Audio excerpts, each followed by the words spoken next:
믿음의 가족 여러분들 한 주일 동안 평안하셨습니까? 행복한 안식일에 몸된 성전에서 주님을 찬양할 수 있는 은혜를 인하여 감사를 드립니다. 여러분들께서 기도해 주셔서 지난 주 중에 일요일부터 목요일까지 미주 한인교회 협회에서 주최하는 연수회에 잘 다녀왔습니다. 올랜도 플로리다에서 좋은 시간을 보내고 왔습니다. 와보니까 교회가 변화가 생겼는데 여러분 변화를 좀 느끼십니까?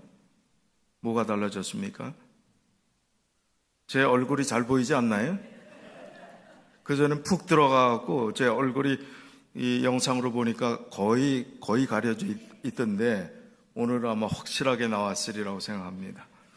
이태하 장로님과 김성섭 집사님께서 4일 동안 하셨어요. 4일 동안 이 단을 높이고 늘리고, 그래서 이렇게 쾌적한 환경 가운데서 찬양들을 잘 할 수 있도록 서포트해 주신 두 분께 감사를 드립니다. 이제 앞으로 소리도 제일 중요하지만 또 이런 환경에 좋은 상태에서 우리가 아름다운 찬양을 계속 더 잘할 수 있으리라고 생각을 합니다. 오늘 말씀의 제목은 거의 잊혀진 기별이라 하는 제목으로 말씀을 나누겠습니다. 제가 어제 저녁 시간에 말씀드린 주제는 재림을 준비한다는 것은, 그런 제목으로 재림을 준비한다는 것인데, 성경에 보면 경건한 삶, 경건치 않은 삶에 대해서 나눠 놓습니다. 경건한 삶을 살지 못하면 구원은 우리랑 상관없는 것이 된다는 말씀입니다. 경건. 우리가 재림교회 성도로 살아가면서 재림교회의 분명한 정체성을 가지고 믿음의 삶을 살아야 합니다. 왜냐하면 저희는 태생부터 하나님의 말씀대로 순종하는 신앙을 가장 중요한 것으로 여기고 살았던 그런 신앙 공동체이기 때문에 그렇습니다. 많은 것 어렵고 희생해야 됨에도 불구하고 토요일을 안식일로 지키는 이유는 하나님 말씀대로 사는 것이 올바른 길임을 알기 때문에 저희가 그 길을 걷는 것입니다.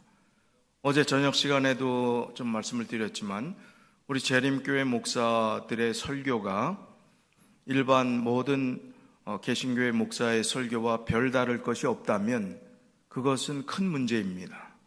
많은 것을 희생하고 말씀대로 살기 위해서 우리가 이 안식일을 지킬 정도라면 말씀대로 순종하고 또 하나님의 말씀대로 살도록 교인들에게 가르치고 길을 인도하고, 그리고 그런 방식대로 믿음의 삶을 살다가 결국에는 우리가 그토록 기다리는 주님을 만나게 하는 것이 이 강단의 역할이고 목사의 사명이고, 또 그렇게 사는 것이 우리 성도들의 모습이라고 생각을 합니다.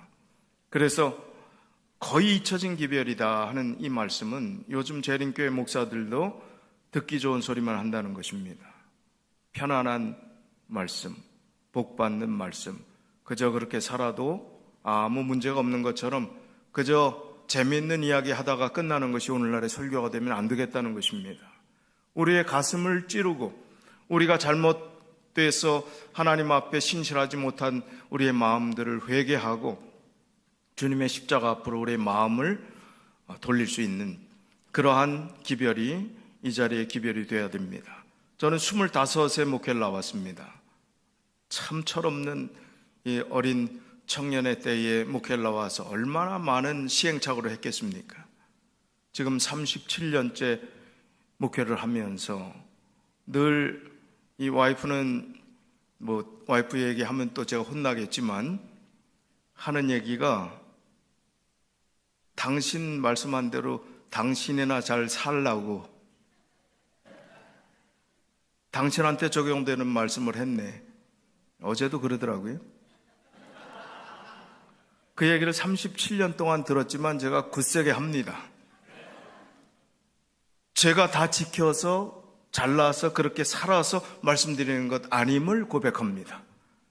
그러나 제가 사는 만큼 설교하라고 그러면 아마 못할지 모르겠어요. 설교할 것이 없을지 모르겠습니다. 우리가 다 부족하지만 우리의 가장 중요한 신앙의 목표는 하나님 말씀대로 살아가는 것입니다. 그 말씀의 중심을 놓치지 않는 것이 우리가 살아가는 삶의 가치라고 생각을 합니다. 오늘 거의 잊혀진 기별이라 하는 이 말씀은 어떤 말씀이 요즘 거의 재림교회 내에서도 그렇게 강조되지 않는가 하면 성화에 관련된 기별입니다. 성화. 오늘 그 말씀을 좀 드리려고 하는 것입니다. 오늘 본문의 말씀은 로마서 13장 11절로 14절입니다. 또한 너희가 이 시기를 알거니와 자다가 깰 때가 벌써 되었으니 이는 이제 우리의 구원이 처음 믿을 때보다 가까웠음이니라. 밤이 깊고 낮이 가까웠으니 그러므로 우리가 어두움의 일을 벗고 빛의 갑옷을 입자. 낮에와 같이 단정히 행하고 방탕과 술 취하지 말며 음란과 호색하지 말며 쟁투와 시기하지 말고 오직 주 예수 그리스도로 옷 입고 정욕을 위하여 육신의 일을 도모하지 말라. 이제 우리의 구원이 처음 믿을 때보다 가까웠다. 하루하루가 지날수록 더 그렇지 않습니까? 예수님의 재림의 실제적 그야말로 예수님이 직접 구름을 타고 오시는 그 모습을 바라보고 그 시간이 언제인가를 늘 손꼽아 기다렸던 우리의 기다림은 꽤 지치도록 오랜 시간이었을지 모릅니다. 그러나 그보다 더 중요한 것은 우리의 삶이 남은 시간이 그리 많지 않다는 것입니다. 어떤 분은 불과 10년 안쪽에 삶이 남았는지 모르겠습니다. 어떤 분은 20년, 30년, 이 세상 올 때는 순서가 있지만 갈 때는 순서가 없습니다. 내일 일을 알지 못하는 이 세상 속에서 종말을 살아가는 것입니다. 처음 믿을 때보다 구원이 가까운 그런 시기에 우리가 살고 있다는 사실입니다. 밤이 깊고 낮이 가까웠으니 이제 우리가 어떻게 살자고요? 어두움의 일을 벗고 빛의 갑옷을 입고 낮에와 같이 단정히 행하고 방탕과 술 취하지 말며 음란과 호색하지 말며 쟁투와 시기하지 말고 오직 주 예수 그리스도로 옷 입고 정욕을 위하여 육신의 일을 도모하지 말라. 성화된 믿음의 삶을 살아야 될 때는 바로 지금임을 말씀하고 있는 것입니다. 그래서 저는 다시 꽤 재림교회에서 잘 들려지지 않는 이 기별을 끄집어냈습니다. 그 기별은 성화의 기별입니다. 이 성화, 우리가 품성 변화라는 이야기를 너무나 많이 들었지요? 과거에. 요즘 품성 변화에 대한 강조점이 좀 있습니까? 별로 없었습니다. 그러나 이것이 얼마나 소중한 것인가, 또 얼마나 중요한 것인가 말씀들을 살펴보면서 우리가 지금 어떻게 살아야 될 것인가 결심하는 시간이 되었으면 좋겠습니다. 참된 성화란 사도행전 560쪽에서 561쪽에 이렇게 정의했습니다. 참된 성화는 사랑의 원칙을 실천함으로 이룩된다. 하나님은 사랑이시라. 사랑 안에 거하는 자는 하나님 안에 거하고 하나님도 그 안에 거하시느니라. 그들의 마음에 그리스도께서 거하시는 사람들의 생애에는 실제적 경건이 나타날 것이다. 품성은 순결하고 향상되고 고상하고 영화롭게 될 것이다. 순결한 교리가 의의 행위와 섞이고 하늘의 규례가 거룩한 행실과 혼합될 것이다. 참된 성화는 사랑의 원칙을 실천함으로 이룩된다는 것입니다. 하나님이 사랑이시라는 사실을 깨달은 자는 그 사랑 안에 거할 수밖에 없다는 것입니다. 그 사랑 안에 거하는 사람은 그 사랑이 우리의 삶 가운데 나타날 수 있다는 것입니다. 사랑을 깨닫지 못하면, 사랑 안에 거하지 못하면 우리 안에 사랑이 나타날 수가 없다는 것을 말씀하는 것입니다.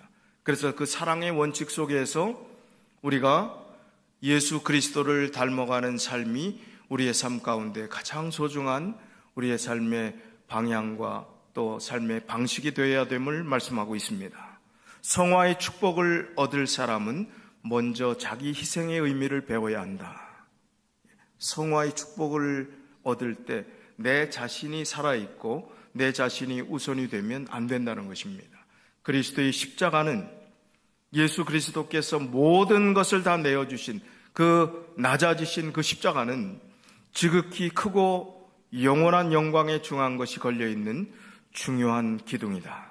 아무든지 나를 따라오려거든 자기를 부인하고 자기 십자가를 지고 나를 좇을 것이니라. 하나님께 대한 우리의 사랑을 드러내는 것은 우리의 동포들에게 나타내는 우리의 사랑의 향기이다. 영혼에게 안식을 가져다 주는 것은 인내의 봉사이다. 이스라엘의 행복이 증진되는 것은 겸손하고 근면하고 충실한 수고를 통해서이다. 하나님께서는 그리스도의 길을 기꺼이 따르고자 하는 사람을 붙드시고 능력을 주신다.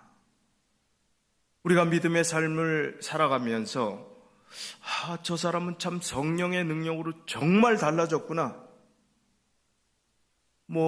우리가 정말 망나니 짓을 하다가 새 사람이 된 그런 사람을 보고 저 사람이 개과천선했다, 완전히 고치고 새 사람이 됐다는 거니, 그런 괄목할 만한 변화를 경험하는 일들이 얼마나 있었습니까? 이 교회는 얼마나 그런 분들이 있었습니까?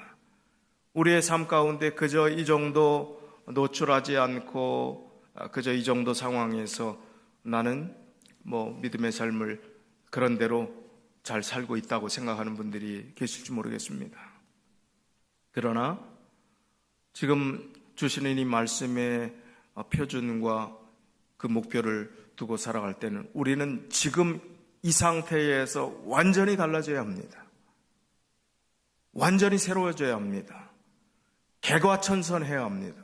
그런 모습이 우리의 삶 가운데 있어야 함을 우리 말씀을 전하는 저도 여러분도 생각하면서 지금 이 상태가 아니라 완전히 달라질 수 있는, 이 정도에서 얼마나 더 달라지란 말이냐, 이렇게 하지 마시고 완전히 달라져야 된다는 그런 마음가짐을 가지고 하나님께서 그렇게 해주실 수 있음을 생각하면서 정말 거룩한 그 아름다운 하나님의 그 품성에 이르는 그러한 마음가짐으로 자라나야 함을 말씀을 여기서 하고 있는 것입니다. 그래서 우리는 바로 그리스도의 길을 기꺼이 따르고자 하는 그 삶이 하나님의 사랑 가운데서 우리 안에 경험될 때 그러한 일들이 가능하게 됨을 말씀하고 있습니다. 성화란 한순간, 한시간, 하루의 일이 아니라 필생의 사업이다. 개과천선이라 하는 것은 갑자기 변했다라고 생각하실 수 있지만 이것은 점진적으로 우리 마음속에서 그런 변화가 일어나서 그런 정말 극적인 변화까지 이르러 올 수 있게 하는 거지, 어느 순간 갑자기 뭐가 찌릿해갖고 뭐가 그야말로 번개 맞듯이 사람이 바뀌는 것, 그런 의미가 아니라는 것을 말씀하고 있는 것입니다. 이것은 고양된, 아주 업된, 기분이 업된 그런 행복감으로 얻어지는 것이 아니라 끊임없이 죄에 대하여 죽고 그리스도를 위하여 사는 일의 결과로 나타나는 것이 성화, 거룩하게 되는 것이다. 나약하고 때때로 중단되는 노력으로는 잘못들을 바로잡을 수 없고 품성의 개혁을 단행할 수 없다. 오로지 오랜 끈기 있는 노력, 괴로운 훈련, 쓰라린 투쟁에 의해서만 승리할 수 있다. 어느 날에도 우리는 내일 우리의 투쟁이 얼마나 처절하리라는 것을 알 수 없다. 사단이 통치하는 한 우리에게는 복종시켜야 할 자아가 있고 극복해야 할 얽매이게 하는 죄악이 있을 것이다. 그러므로 생명이 계속하는 한 멈추는 데가 없을 것이며 우리가 도달해서 내가 완전히 이루었다고 말할 수 있는 지점이 없을 것이다. 성화란 필생의 순종의 결과이다. 우리가 믿음으로 살아가지만 계속 사단이 우리를 시험한다고 했습니다. 계속 넘어뜨리려고 한다고 했습니다. 그래서 우리가 어느 정도 이루었다, 이 정도면 내가 내 수준에서 완전한 상태에 이르렀다 할 그 지점이 없다는 것입니다. 계속 자라나야 한다는 것입니다. 끝까지 자라나야 한다는 것입니다. 이것은 율법주의가 아닌 율법으로 내가 그 의를 이루겠다 하는 그 시도가 아닙니다.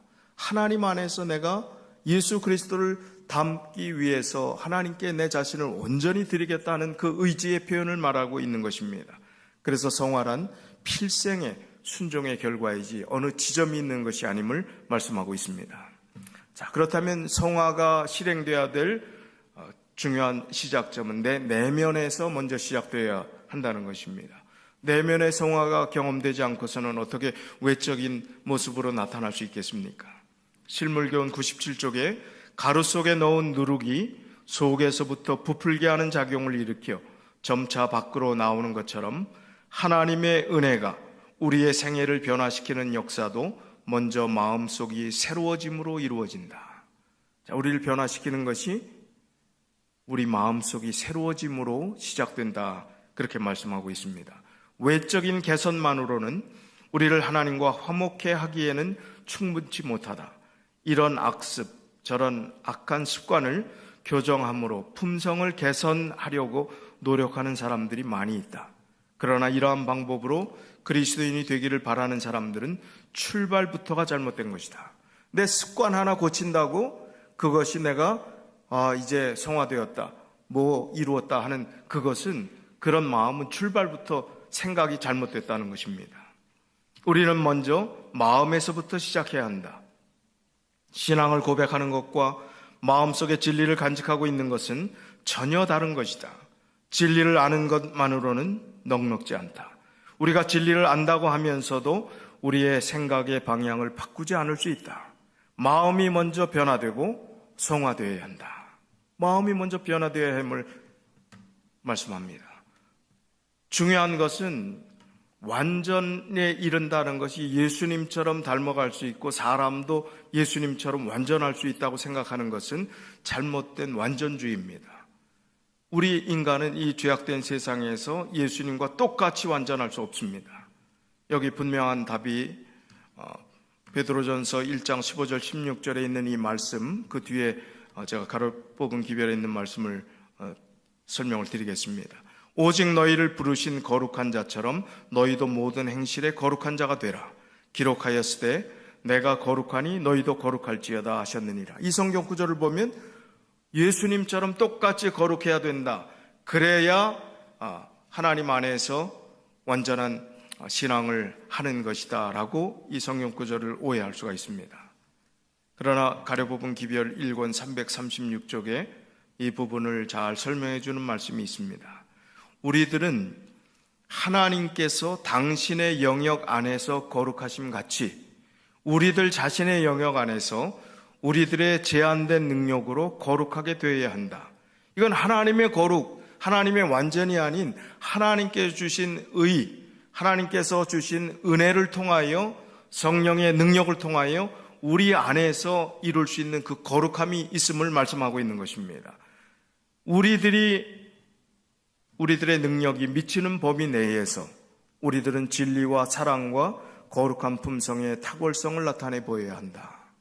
자, 이게 참 애매하다 이렇게 생각할 분이 있지 않겠습니까? 그러면 우리들의 자신의 영역 안에서라는 것은 도대체 뭘까? 믿음의 분량이 성경에는 다 똑같다고 그랬습니까? 그렇지 않습니다. 믿음의 분량이 다 다르다고 했습니다.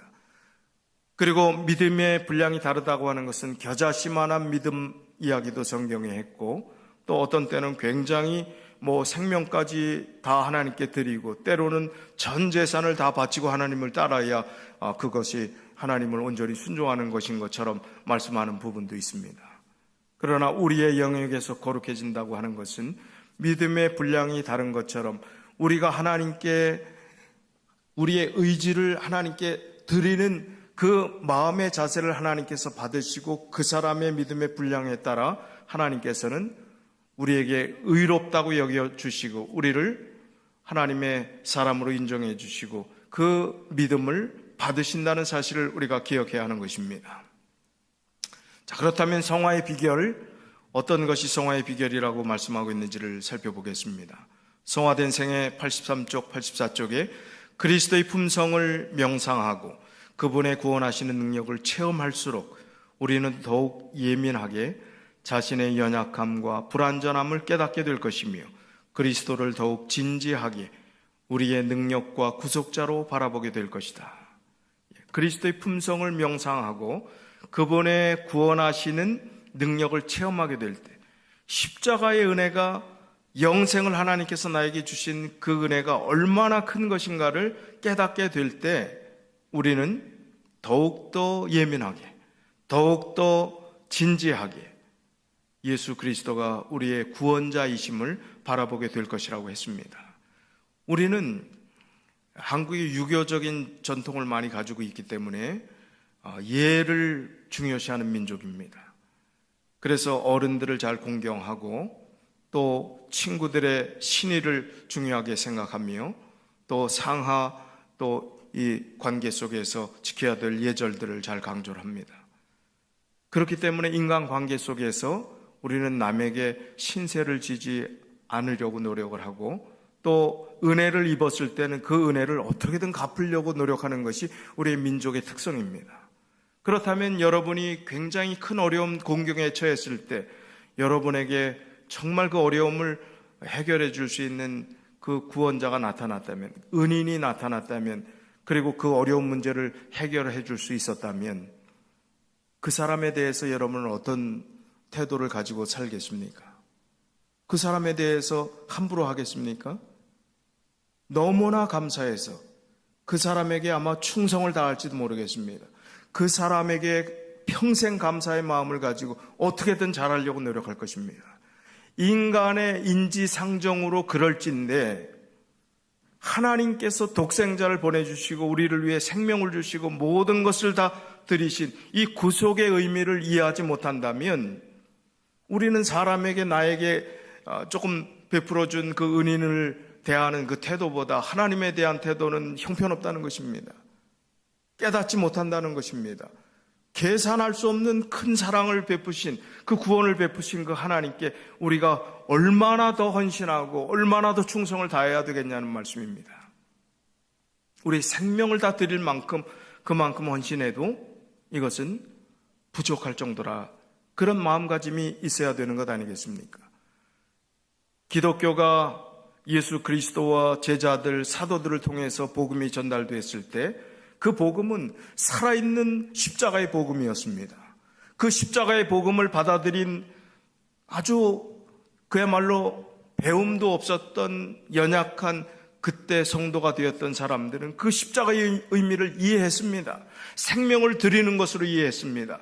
그렇게 헌신하는 것이 그리스도의 길을 따라가는 삶임을 그들이 말로 행동으로 고백하고 살았습니다. 그래서 순교의 자리에 그렇게 나간 거예요. 수많은 사람이 그 순교는 오히려 영광이라고 그 길을 간 것입니다. 오늘 그 하나님, 그 예수 그리스도 십자가에서 우리를 위해서 구원하신 그분은 동일한 분이십니다. 우리의 믿음의 태도만 너무나 느슨할 뿐이지요. 너무나 게으를 뿐이지요. 예수 그리스도의 그 사랑은 동일한 것입니다. 그래서 그 구속의 의미를 이해하게 될 때 우리는 정말 더 예민한, 죄에 대해서 예민한 양심을 갖게 되고 또 연약함과 불완전함을 깨달으며 그리스도를 더욱 진지하게 의지하고 그분의 능력을, 우리의 삶을 전적으로 그분의 능력에 의탁하고 그분이 우리의 구속자이심을 바라보고 감사한 신앙의 삶을 살게 된다는 것입니다. 우리에게는 스스로 마음의 성전을 더러움에서 깨끗하게 할 아무런 능력이 없으나 하나님을 거스려 범한 죄를 회개하고 그리스도의 공로를 힘입어 용서를 구할 때에 하나님께서는 사랑으로 역사하시고 마음을 순결하게 하는 믿음을 나누어 주실 것이다. 그리스도를 믿고 하나님의 율법에 순종하면 우리는 성화될 수 있으며 이리하여 영광의 왕국에 있는 거룩한 천사들과 흰옷 입은 구속받은 자들과 함께 살 수 있게 된다. 우리의 내면의 성화의 의미를, 그리고 구속하시는 하나님이 우리를 구원하시는 의미를 깨닫게 되면 우리는 내가 얼마나 흉악한 죄인이었다는 사실을 깨닫게 되고 그 사실로 이대로 나 혼자 살 수 없음을 고백하게 되고 회개하게 됩니다. 그리고 그리스도의 공로를 힘입어 용서를 구할 때 하나님께서 용서해 주시는 그 죄사함의 기쁨을 경험하게 됩니다. 그리고 이제 우리가 연약하지만 부족하지만 하나님 안에서 바른 길, 의의 길, 경건한 믿음의 삶, 그리고 주님을 닮아가는 삶을 살도록 그런 마음가짐을 자연스럽게 갖게 된다는 것입니다. 그래서 성화된 생애의 비결은 우리가 그런 마음의 내면의 깨달음이 있을 때 회개할 수 있게 되고 죄 용서를 경험하게 되고 이제 더 예민한 양심을 가지고 믿음을 가지고 하나님을 절대적으로 의지하게 될 때 우리는 하나님의 말씀에 우리가 율법적인 순종을 하는 것이 아니라 하나님의 그 사랑에 감동하여 그 율법은 결코 무거운 것이 아니로다 하시는 그 말씀의 의미를 이해하고 하나님 말씀을 순종하고 믿음의 길을 걸어가게 되는 것입니다. 그러나 우리가 완전하지 않습니다. 우리의 거룩함의 수준은 하나님의 수준과 다릅니다. 그래서 또 때로는 넘어지기도 합니다. 때로는 사단의 시험 때문에 우리가 마음에 큰 상심의 경험들을 할 수도 있습니다. 그러나 이 성화는 평생의 과정으로 끝까지 가는 것입니다. 우리가 개과천선의 모습을 보이고 그런 마음에 완전히 달라지는 그런 마음의 자세와 목표를 가지고 살아야 되지만 끝까지 가야 될, 포기하지 않고 가야 될 길이 성화의 길임을 여기서 말씀하고 있습니다. 아주 경건했던 사람들의 전기를 읽을 때에 우리는 자주 그들의 경험과 학식을 우리가 달성할 수 없는 것으로 생각한다. 그러나 그렇지 않다. 그리스도께서는 모든 사람을 위하여 돌아가셨으며 우리는 하나님께서 당신께 구하는 자들에게 성령 주시기를 지상의 부모들이 자기들의 자녀에게 좋은 선물을 주는 것보다 더욱 즐겨 하신다는 그분의 말씀을 확신한다. 성경에 나오는 믿음의 사람은 대단한 사람이고 우리는 절대로 그 믿음을 따라갈 수 없다고 생각할지 모르지요. 그러나 엘리야는 분명히 말했습니다. 엘리야는 우리와 성정이 같다. 우리와 같은 똑같이 연약한 존재라는 거예요. 그러나 그가 하나님 안에서 살 수 있었다면 엘리야는 그의 결론은 어떠했습니까? 엘리야가 우리의 성정과 같다 하는 표현을 했는데 엘리야는 어떻게 됐어요? 죽었습니까? 살아서 승천했습니까? 살아서 승천했어요. 근데 엘리야는 우리의 성정과 같다. 다른 그 유명한 믿음의 조상들이 있지만 엘리야가 우리의 성정과 같다라고 표현했는데 그 엄청난 하늘에 승천한 그 엘리야도 우리랑 똑같다는 것입니다. 그래서 우리도 엘리야가 우리와 같은 그런 연약함을 가졌음에도 불구하고 하나님과 더불어 그렇게 살았을 때 하늘에 승천했던 것처럼 우리도 그렇게 될 수 있음을 말씀해주고 있는 것입니다. 선지자들과 사도들도 기적을 통하여 그리스도인 품성을 완성한 것은 아니었다. 그들은 하나님께서 그들이 도달할 수 있는 범위 안에 마련해 두신 재료들을 사용해서 아름다운 품성을 건설했다. 따라서 누구든지 그와 같은 노력을 하기만 하면 그와 꽃 같은 결과를 얻게 될 것이다. 하나님께 의지를 드린 그 마음의 자세 속에서 우리의 삶의 행동은 따라오게 돼 있는 그 범위 안에서 우리가 최선을 다했을 때 똑같은 결과를 얻게 될 것이다 하는 말씀을 하십니다. 자, 그런데 하나님이 하실 수 없는 일이 있어요. 우리가 성화되기 위해서 최선을 다하는 것인데 하나님이 하실 수 없는 일이 있는데 실물교훈 270쪽에 이렇게 말씀하십니다. 하나님의 음성이 죽은 자를 깨우실 때에 사람들은 자기가 살아있을 때에 가졌던 것과 같은 식욕과 정욕, 좋아하고 싫어하는 습성을 그대로 가지고 무덤에서 나오게 된다. 모든 기회와 편의를 제공해 주었는데도 불구하고 재창조함을 받지 못한 자들을 재창조하시기 위하여 하나님께서는 이적을 행하지 않으신다. 이 세상에 사는 날 동안 그는 하나님 안에서 즐거워하지도 않았고 하나님을 섬기는 일에서 기쁨을 찾지도 못했다. 그의 품성은 하나님과 조화되지 못했으므로 그는 하늘 가정에서 즐거워할 수 없다. 분명히 누구나 우리가 죽는다 할지라도 부활합니다. 그 부활이 의인의 부활 첫째 부활이냐 악인의 부활 둘째 부활이냐 차이가 있을 뿐입니다. 우리가 부활할 때 하나님께서 우리를 완전히 새로운 몸과 마음으로 새롭게 해주신다. 티끌 속에서 다 흙이 되어 있던 그 몸을 하나님께서 완전하게 그 전에 우리가 병들었던 몸, 늙었던 몸, 장애가 되었던 그런 모든 것들을 회복시켜 주신다고 하셨는데 그러나 무엇만큼은요? 품성, 우리의 마음, 이것은 죽을 때 가지고 있는 그대로 하나님께서는 어떻게 하실 수가 없다는, 그걸 완전한 몸으로 생각까지 바꿔주시지 않는다는 것입니다.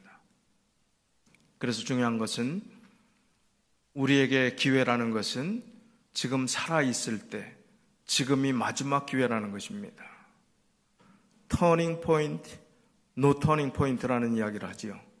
지금은 여러분들은 아무리 과거의 삶이 어떠하든지 터닝 포인트, 돌이킬 수 있습니다. 다시 새 길을 갈 수 있습니다. 그러나 죽으면 그 뒤에는 끝나는 것입니다. No turning point. 아무리 되돌리려고 해도 하나님께서 어떻게 바꿔주시지 않는다는 말씀입니다. 그러니까 지금 우리의 구원이 예전보다 훨씬 가까워졌음을, 우리가 불필요하게 낭비하는 시간, 많이 빼앗기는 관심, 거기에서부터 우리를 거룩하게 하시고 성화의 길을 걷고 하나님의 거룩함에 참여하라는 그 호소 속에서 우리가 드려야 될 우리의 삶의 시간과 재능과 또 하나님께 드려야 될 헌신들이 어떠한 것인가를 우리가 깊이 생각해 봐야 된다는 말씀입니다. 가장 두려워해야 될 것은, 우리가 성화되는 이 부분에 있어서 가장 두려워해야 될 것은 우리 자신입니다. 내 자신이 가장 큰 적입니다. 우상 숭배 얘기를 성경에 이야기하지만 오늘날의 가장 큰 우상 숭배는 내 자신이냐 하나님이냐, 거기에 대한 싸움이에요. 결국은 모든 것이 하나님 아니면 내 마음대로 하는 것입니다. 내 뜻대로 다 해놓고 내 뜻대로 기도해놓고 하나님 응답 안 해주신다고 또 실망하고 좌절하고 신앙생활을 그렇게 할 수도 있습니다. 그것은 나라는 우상을 숭배하는 것입니다. 내 자아가 가장 두려워할 원수가 되어야 된다는 말씀입니다. 복음교육자 475쪽에 우리는 타인이 우리에게 참으로 잘못하거나 또는 잘못한 줄로 생각될 때에 경노하지 말 것이다. 우리가 가장 두려워해야 할 원수는 나이다. 어떠한 죄악이라도 성령의 지배를 받지 않는 인간의 정욕보다 성품에 더 많은 해독을 끼치는 것은 없고 자기를 이기는 이김보다 더욱 귀중한 승리는 없다. 우리 자신을 이기는 것, 우리 자신을 제어하는 것, 분노를 제어하는 것, 성을 빼앗는 자보다 더 큰 용사라고 잠언에 그런 말씀이 있잖아요. 노하기를 더디하는 자는 성을 빼앗는 용사보다 낫다 하는 그 말씀을 하지 않습니까? 우리 자아를 컨트롤하는 것, 성령 안에서 내 자신을 하나님께 맡기고 내가 어떠한 분노할 상황들이 생겼다 할지라도 내 자신과의 싸움 속에서 지지 않으려고 하는 것, 그것이 성화의 과정 중에서 가장 중요한 우리의 믿음의 과정 가운데서 우리가 극복해야 될 문제임을 말씀하고 있습니다. 우리는 이제 결정적인 변화가 필요합니다. 가려 뽑은 기별 1권 125쪽에서 126쪽에 이 두렵고 엄숙한 때에 우리의 상태는 어떠한가? 아, 슬프다. 교만, 위선, 속임수, 의복에 대한 애착, 천박한 정신, 오락 및 으뜸이 되고자 하는 욕망이 교회 안에서 용납되다니, 이러한 모든 죄들은 정신을 흐리게 하여 영원한 사물들을 식별하지 못하도록 만들었다. 우리가 현재 이 세계 역사의 어느 단계에 놓여 있는지 분명히 깨닫기 위하여 성경을 열심히 탐구하여야 할 것이 아닌가. 이때에 우리들을 위하여 성취되고 있는 사업에 관하여, 이 숙제 사업이 진행되고 있는 동안에 우리가 죄인으로서 차지해야 할 위치에 대하여 좀 더 밝히 깨달아야 할 것이 아닌가. 만일 우리가 자신의 영혼의 구원에 관하여 진정한 관심이 있다면 우리는 결정적인 변화를 일으켜야 한다. 우리는 진정한 참회의 정신으로 주님을 찾아야 하며 깊은 회오의 태도로 죄들을 자복하고 죄 없이 함을 받아야 한다. 결정적인 변화. 내 삶의 믿음의 삶이 정말 이대로 살아서 되겠는가? 결정적인 변화를 가져오도록 하나님께 정말 진지한 마음으로 진심으로 간구하고 또 하나님께 답을 얻고 변화된 삶을 추구하는 그 모습이 우리 모든 성도님들과 저의 모습이 되었으면 좋겠습니다. 우리는 이 이상 더 유혹을 받는 입장에 머물러 있어서는 안 된다. 우리는 은혜의 시기의 끝을 향해 신속히 다가서고 있다. 우리 각자의 영혼이 내가 어떻게 하나님 앞에 설 것인가라고 묻게 하라. 언제 그리스도께서 우리의 이름을 부르시고 우리의 심판 문제가 최종적으로 결정될는지 우리는 모르고 있다. 과연 최종 판결이 어떻게 날 것인가? 우리가 의인으로 간주될 것인가? 아니면 악인의 수에 끼게 될 것인가? 교회는 분발하여 자신의 타락한 상태를 하나님 앞에서 회개해야 한다. 우리 자신과의 싸움을 이야기합니다. 우리가 매일 묵상해야 될 성경 구절을 흔히들 이야기하는데, 특별히 우리 재림 성도들이 하루에 한 번씩, 이 한 장이니까 뭐 읽는데 5분도 안 걸리겠죠. 매일 묵상하라고 권장한 이 성경 장이 있다면 이사야 58장입니다. 이 이사야 58장을 제가 다 시간 관계상 읽지는 못하겠지만 이사야 58장은 필수입니다. 그 다음에 부수적으로 매일 읽으면 좋다는 것이 고린도전서 13장입니다. 무슨 장이? 사랑장.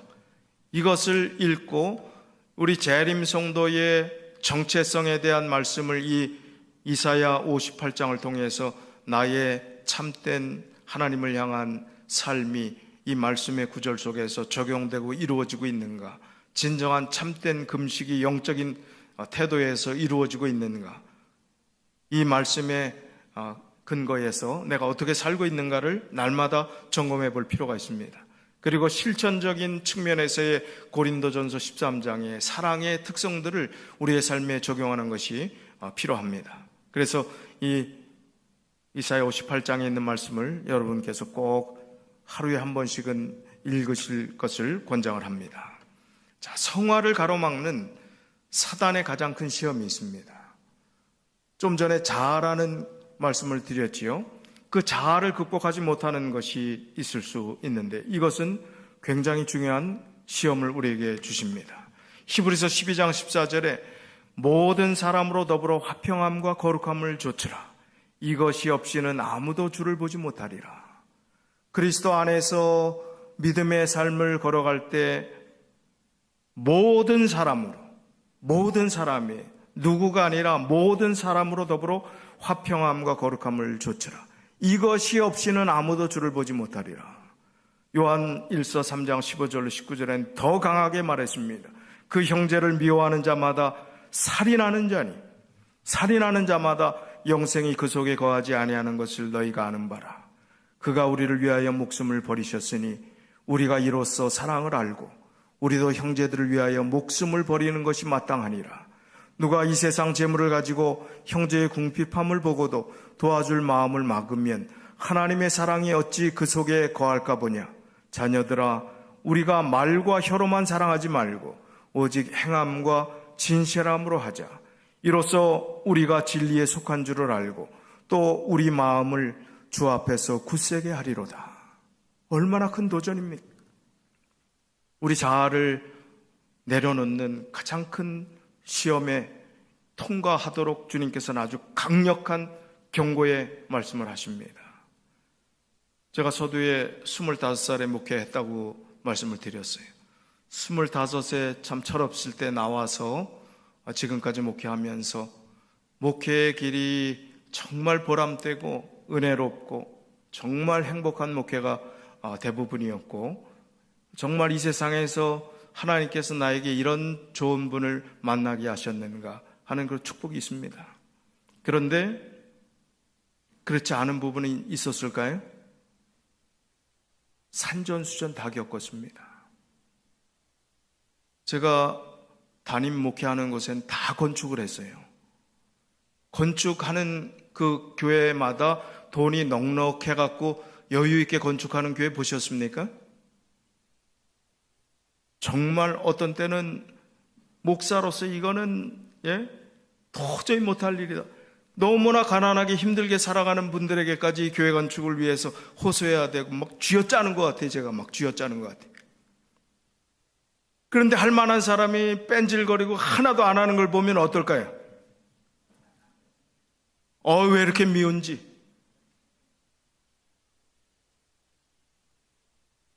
저는 목회하면서 정말 치욕적인 모욕도 당해봤고, 멱살은 안 잡혀봤어요. 그래도 멱살 잡힌 분도 있고 구타 당한 목사도 있더라고요. 근데 얼마나 스트레스를 주는 분이 있는가 하면 어떤 장로님인데, 제가 어디에서 목회했다고 얘기를 할 수가 없죠. 이 방송으로 다 나가니까. 근데 얼마나 이 가슴이 쫄렸으면 밤에 꿈속에 그냥 나이트메어. 예. 얼마나 나타나는지, 아이고, 꿈속에서도 괴롭히네. 그분이 타는 차가 색깔 얘기할까요, 말까요? 또 추측해갖고 또 누구라고 그러면 곤란하니까. 어떤 색깔이고 차종이 어떤 차종이. 근데 그분 차가 아닌데 딴 차가 똑같은 색깔 그 차 종류가 지나가면 그냥 가슴이 떨어져요. 가슴이 떨어져요. 그 미움을 극복하고 그것을 여기 말하는 만큼 제가 그럴 수 있을까요? 그렇지 못합니다. 이거 아직 차고 있는 거 보세요. 목사가. 예? 21일 동안 이거 불평 안 하고 지내는 거 여태 못하고 아직도 차고 있잖아요. 예? 연약합니다. 극복하기 어렵습니다. 우리 힘으로 되지 않습니다. 세월이 지나서 잊혀지고 그렇게 미웠던 미운 감정이 없어지고 때로는 다시 만나서 다시 허그하고 다시 악수하고 또 그런 회복의 시간들이 자연스럽게 치유되는 그런 것들도 있었지만 여전히 마음속에 풀리지 않는 관계 또 연약한 마음들이 아직도 있습니다. 이 자리에서 말씀을 전하는 저도 연약한 존재입니다. 그러나 중요한 것은 주님께서 이렇게 말씀하시는 것은 분명히 중요한 이 단계를 넘어야 된다는 거예요. 자아를 성화의 단계에서 가장 큰 걸림돌로 생각하고 내가 스스로 내 자존심을 세우거나 내 자신의 교만이 아닌 하나님께 모든 것을 내려놓고 그 다음에 형제를 사랑하는 자리에까지 나아가고 형제를 위해 목숨을 버리는 것이 마땅하다고 했는데 그 단계는 고사하고 우리가 그 관계조차 해결하지 못하고 있다면 우리는 성화되는 과정에서 아주 큰 마음의 숙제들을 가지고 살아가는 존재임을 우리가 기억해야 합니다. 저도 부족합니다. 저도 해결하지 못한 부분들이 있습니다. 그러나 기도해야 합니다. 결정적인 변화가 일어나도록 우리 마음속에 하나님의 은혜 가운데서 새로워질 수 있도록 하나님께 다가가야 하는 것입니다. 하늘의 성도이기 이전에 이 땅에서 성도가 되어야 함을 이렇게 말씀합니다. 마지막 날 사건들 295쪽에 그대가 하늘에서 성도가 되고자 하면 그대는 먼저 지상에서 성도가 되어야 한다. 그대가 사는 동안 간직하고 있는 품성의 특성은 죽음에 의해서나 부활에 의해서도 변하지 않을 것이다. 그대는 가정과 사회에서 나타냈던 동일한 성향을 가지고 무덤에서 나올 것이다. 예수님은 당신의 재림 때 품성을 변화시키지 않으신다. 변화의 사업은 지금 이루어져야 한다. 우리의 매일의 생애는 우리의 운명을 결정하고 있다. 우리가 하늘의 처소에 적합한 자가 되려면 그리스도의 은혜를 통하여 품성의 결함들을 회개하고 극복해야 하며 그 은혜의 시기 동안에 균형 잡힌 품성을 이루어야 한다. 하늘에서 성도가 되기를 원치 않는 분이 어디 있겠습니까? 우리가 하늘의 소망을 두고 살아가는 사람들 아니겠습니까? 그렇다면 먼저 이 지상에서 성도가 되라고 권면하고 있습니다. 달라스 폴트월스 이 믿음의 공동체 안에서 믿음의 삶을 허락해 주신 우리를 인도하신 주님께서 이곳에서 하나님의 은혜와 회복과 치유와 또 하나님께서 인도하시는 놀라운 하나님의 섭리를 우리가 체험하고 이 땅에서 진정한 성도로 거듭나게 되시는 저와 여러분이 되시기를 간절히 바라면서 말씀을 줄이겠습니다.